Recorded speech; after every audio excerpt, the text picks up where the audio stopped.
Salut tout le monde et bienvenue, j'espère que vous allez bien. Je reviens donc comme promis pour vous parler du livre d'Andrea Camilleri, Nid de Vipère.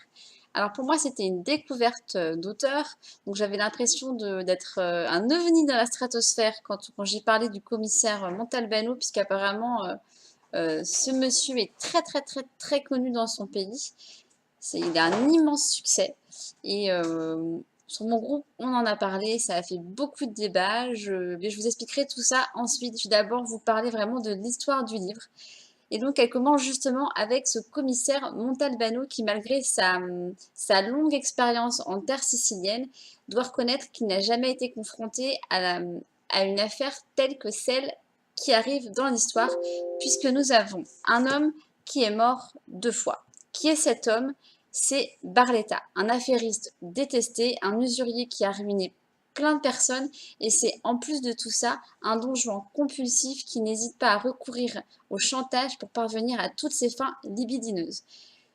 Comment a-t-il été tué? Je vous l'explique. Il a d'abord été empoisonné par une femme avec qui il a passé sa dernière nuit, mais il a également reçu une balle dans la tête par une personne qui le pensait encore vivant. Donc là, c'est sûr, il est mort. On voulait vraiment sa mort. Qui? Pourquoi? Comment? Vous le saurez en lisant ce livre. En tout cas, le commissaire Montalbano, lui, va plonger vraiment dans le passé de cet homme, de Barletta, et il va se retrouver face à ses 2 enfants, donc Arturo, que l'usurier, donc Barletta, celui qui est mort, voulait déshériter, mais aussi face à la très jolie Giovanna. Voilà, donc là je vous ai vraiment parlé de l'histoire. Je vais vous donner mon avis et ensuite je vais vous expliquer pourquoi il y a eu tant de débats sur mon groupe. Moi j'ai passé, si je parle de l'histoire, j'ai vraiment passé un super moment de lecture puisque je l'ai lu en une journée. L'histoire elle est vraiment prenante, on est pris de rebondissement en rebondissement. Le commissaire est très attachant, j'ai beaucoup aimé le personnage. On a envie de connaître la fin, c'est très bien orchestré, très bien pensé, et le thème qui a été choisi par l'auteur, malheureusement, est très réel. Voilà, donc c'est quelque chose de très fort. Après, pour moi, mon point négatif, c'est la traduction. Mais attention, je ne jette pas la pierre au traducteur, puisque dès le début du livre, il explique en fait que, donc, il a voulu respecter le patois sicilien de l'auteur.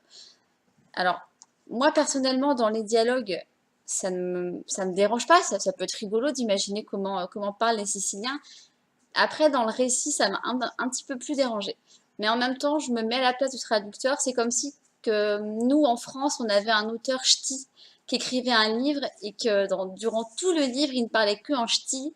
Et voilà, on aurait forcément envie de respecter ce patois, cette façon de parler et tout. Donc, c'est c'est très difficilement traductible et d'après ce que j'ai compris, en plus, le sicilien, c'est un mélange d'italien et d'arabe, donc c'est très compliqué à traduire.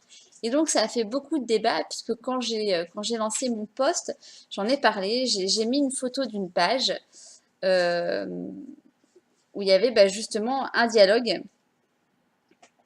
avec cette traduction qui me gênait beaucoup. Et alors là, c'est parti en fumée. J'avais beau expliquer que c'était le patois de l'auteur, il y a des personnes qui ont été très virulentes. Donc, je vais vous lire en gros, par exemple,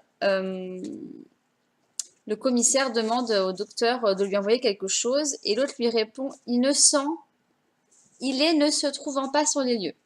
Ensuite, on a mais alors, où est-ce qu'on l'a vu ce matin? Et il lui répond on l'a vu et on l'a dévu d'autori, un éclair foudroyant d'éclair. On aurait dit du fait qu'à peine qu'il arriva, il s'en renda là, il fut obligé.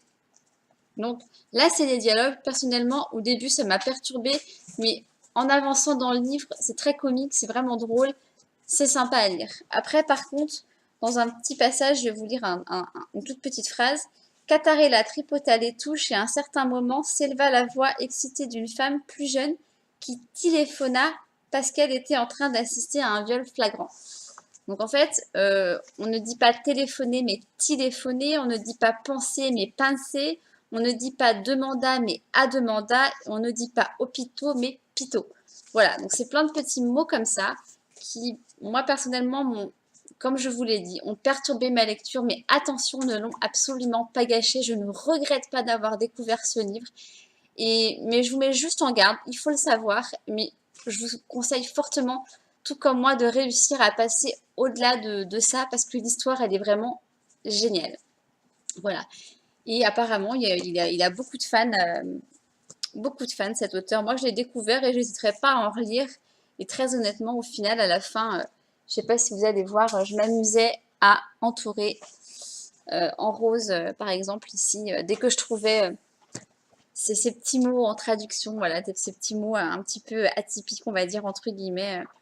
Voilà, donc mon plaisir de lecture n'est pas gâché, j'ai passé un super moment, j'aurais juste aimé qu'il y ait moins de traduction de cette sorte dans les récits.